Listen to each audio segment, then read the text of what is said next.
Assalamualaikum warahmatullahi wabarakatuh. Perkenalkan, kami dari kelompok 10 yang beranggotakan Ratih Rahayuning Tias dan Muhammad Afdolun Zidan akan mempresentasikan hasil dari kerja kelompok kami, di mana di sini akan membahas mengenai karakteristik pengambilan keputusan. A. Definisi karakteristik. Karakteristik adalah suatu yang tumbuh sejalan dengan waktu dan telah menempa serta membentuk sikap seseorang yang selanjutnya memberikan pengaruh pada setiap keputusan yang dibuat oleh orang tersebut. B. Karakteristik pengambilan keputusan dan pengaruhnya bagi perusahaan. Dalam pengambilan keputusan yang dilakukan, ada beberapa faktor yang mempengaruhinya, yaitu karakteristik sang pengambil keputusan. Latar belakang karakter ini menjadi bagian yang dominan untuk dikaji sebagai bahan analisis pendukung. Selanjutnya, karakteristik dibagi menjadi 3 bagian, yaitu 1. Takut pada resiko atau risk avoider. Karakteristik risk avoider dianggap menepati posisi yang aman dan jauh dari resiko, sehingga mereka yang menempatkan diri dengan kepemilikan karakteristik ini cenderung memiliki aset yang terjaga karena ia tidak pernah ingin memasuki wilayah spekulasi.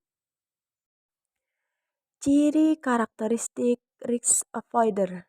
A. Karakteristik seperti ini adalah di mana sang decision maker sangat hati-hati terhadap keputusan yang diambilnya. Bahkan, ia cenderung begitu tinggi melakukan tindakan yang sifatnya menghindari resiko yang akan timbul jika keputusan diaplikasikan. B. Secara umum, pembisnis yang berkarakter seperti ini cenderung melakukan tindakan yang biasanya disebut dengan safety player. C. Maka mereka penganut risk avoider cenderung sulit menjadi pemimpin dan lebih banyak menjadi follower bukan seorang inovator. D. Namun, yang harus dipahami bahwa hampir semua investor adalah bertipe menghindari resiko. Dalam artian, mereka tidak ingin menanggung resiko yang akan timbul dalam bentuk kerugian yang akan timbul di kemudian hari. Bagaimanapun investasi selalu dilihat sebagai bentuk usaha mencari keuntungan dan dalam bentuk finansialnya di kemudian hari terhadap sejumlah dana yang telah ditanamkan pada saat ini. F. Ciri utama bagi penghindar risiko, utilitasnya akan menurun dengan cepat begitu kerugian yang diderita semakin membesar ataupun meningkat. Sedangkan utilitas untuk jumlah yang positif tidak tumbuh dengan cepat, secepat memperoleh uang. G. Oleh karena sifat penghindar risiko dinyatakan dengan premi risiko yang positif, maka kurvanya akan selalu berada di sebelah kiri atas atau garis putus-putus. Dengan perkataan lain, kurva utilitasnya berbentuk cekung atau konkav apabila dilihat dari bawah. Selanjutnya ini ada gambar dari risk avoider secara teknikal, di mana disajikan gambar tersebut berbentuk cekung dengan garis patah-patah dan membentuk sebuah garis risk avoider yang mana pada garis ini selalu berada di sebelah kiri atas. 2. Hati-hati pada resiko atau risk indifference. Karakteristik ini adalah di mana sang decision maker sangat hati-hati atau menghitung terhadap segala dampak yang akan terjadi jika keputusan tersebut dilakukan. Sikap netral terhadap resiko sebenarnya merupakan sikap antara dua sikap ekstrem dan yaitu sikap penghindar dan pencari resiko. Ciri-ciri yang memiliki karakteristik risk indifference yaitu A. Seorang pengambil keputusan dengan sikap netral terhadap risiko ialah mereka yang menilai uang seperti apa yang tercantum pada as its face value, tak akan membeli asuransi kerusakan sebab nilai premi akan lebih tinggi dan dari nilai harapan yang hilang. B. Namun bagi mereka yang menganut karakter seperti ini dengan kecenderungan kehati-hatian yang begitu tinggi, maka biasanya setelah keputusan tersebut diambil, ia tidak akan mengubahnya begitu saja. C. Bagi kalangan bisnis, mereka menyebut orang dengan karakter seperti ini secara ekstrem sebagai tipe peragu. D. Setiap tingkat tindakan yang mereka lakukan cenderung selalu berusaha menjaga image di mata publik. Kadangkala sikap ini telah menyebabkan publik melihat yang bersangkutan berusaha menempatkan konsep pencitraan yang stabil.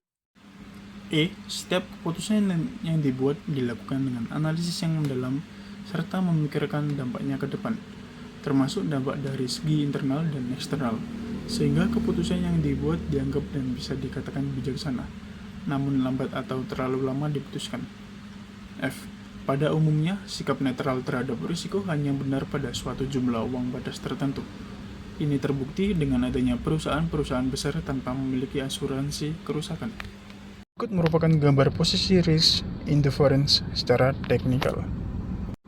3. Suka pada risiko atau risk seeker atau risk lover. Sikap seseorang dalam menghadapi risiko sangat tergantung pada beberapa hal, yaitu sifat dasar orang yang bersangkutan, jenis persoalan yang dihadapi, situasi yang ada, dan faktor lainnya. Adapun ciri karakteristiknya. A. Karakteristik seperti ini adalah tipe yang begitu suka pada risiko. Karena bagi dia semakin tinggi risiko, maka semakin tinggi pula tingkat keuntungan yang akan diperolehnya. B. Prinsip seperti ini cenderung menonjol dan mempengaruhi besar setiap keputusan yang ia ambil.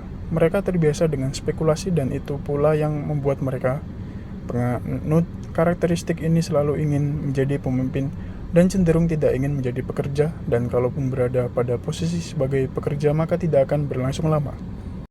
C. Mental risk seeker atau disebut risk lover adalah mental yang dimiliki pebisnis besar dan juga pemimpin besar. Karakter ini umumnya dimiliki oleh para pemberontak di mana mereka mau bersusah payah dengan keyakinan akan memperoleh kenikmatan setelah itu, yaitu berupa kemenangan. D. Cenderung menyukai tantangan dan tidak suka berpikir statis. E. Dalam melaksanakan pekerjaan sangat menghargai proses, karena proses baginya adalah sebuah pengayaan dalam pembentukan keyakinan secara lebih baik. Beberapa manajer yang menyukai tantangan telah menjadikan proses dari pengalaman-pengalaman yang lalu sebagai referensi dari setiap pengambilan keputusan yang akan diambil. Dan mereka tidak mau menghargai proses atau berpikir instan cenderung sulit untuk sukses. Karena kesuksesan adalah sebuah proses. F. Selalu bersikap menyelesaikan masalah dan tidak pernah mengesampingkan masalah. Apabila menimbun masalah baginya ibarat menciptakan bom waktu yang siap suatu saat untuk meledak. G. Sikap pencari risiko ditemui dalam kejadian di mana terdapat suatu tingkat aspirasi yang amat penting. H. Semakin besar hadiah yang akan diterima, makin besar beda sikap antara pencari risiko dengan penghindar risiko. I. Pencari risiko sering disebut self-insult, artinya mengansurasikan dirinya sendiri, percaya bahwa risiko lebih superior dibandingkan dengan sejumlah uang yang hilang untuk membeli polis atau lotre. Berikut merupakan gambar posisi dan pergerakan risk seeker atau risk lover. Dan berikut juga ialah gambar kondisi penggabungan 3 perbedaan pengambil keputusan. C. Tipe pengambil keputusan. Tipe adalah bagian dari diri seseorang yang terbentuk oleh berbagai latar belakang, seperti kepribadian, intuisi, inteligensi, konsistensi, kompetensi, dan skill. Selanjutnya, Kamaluddin mengatakan, nilai-nilai tersebut selanjutnya akan tercermin pada keputusan yang diambilnya. Keputusan dipengaruhi beberapa jenis tipe. Erich Fromm membedakan 5 tipe. 1. Tipe ketergantungan. Pada tipe ini, seorang pengambil keputusan memiliki sifat yang kurang percaya diri, dan sering setiap ada masalah melibatkan orang lain dalam usaha mencari solusi. Sehingga dengan begitu, jika suatu saat keputusan yang dibuat adalah kurang tepat atau bahkan salah, maka kesalahan itu tidak harus ditanggung oleh dirinya sendiri.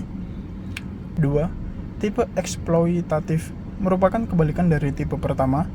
Pengambil keputusan akan mengeksploitasi orang lain atau bawahannya untuk kepentingan diri sendiri. Pada tipe ini, pengambil keputusan adalah cenderung kurang memahami masalah secara detail. namun meminta pendapat atau masukan dari banyak pihak, khususnya mereka yang berada di bawah ini kekuasaannya. Sehingga pendapat dari pihak tersebut selanjutnya diambil dan dinyatakan sebagai ide dari pemikirannya. 3. Tipe tabungan. Pada tipe ini, seseorang pengambil keputusan cenderung berpikir dan bersikap picik, dan mengambil skala egois yang tinggi. Terlihat pada saat ia selalu berusaha meningkatkan kompetensi dan kemampuan yang dimiliki serta tidak berkeinginan membagi kemampuan untuk orang lain. Bahkan konsep serta ide dari berbagai pihak dia kumpulkan dan selanjutnya dipakai untuk memperkuat posisinya. 4. Tipe pemasaran. Pada tipe ini, seorang pengambil keputusan sering menerapkan konsep marketing. Seperti salah satunya ide advertising, yaitu ia sering mengiklankan dirinya pada banyak pihak khususnya kepada para bawahannya tentang ide dan konsep yang ia miliki. 5. Tipe produktif. Tipe ini seorang pengambil keputusan memiliki semangat produktif yang tinggi dan setiap ide pemikirannya cenderung memiliki visi dan misi yang jauh ke depan. Dan ia sangat mengutamakan konsep kooperatif dengan berbagai pihak, khususnya kalangan internal organisasi.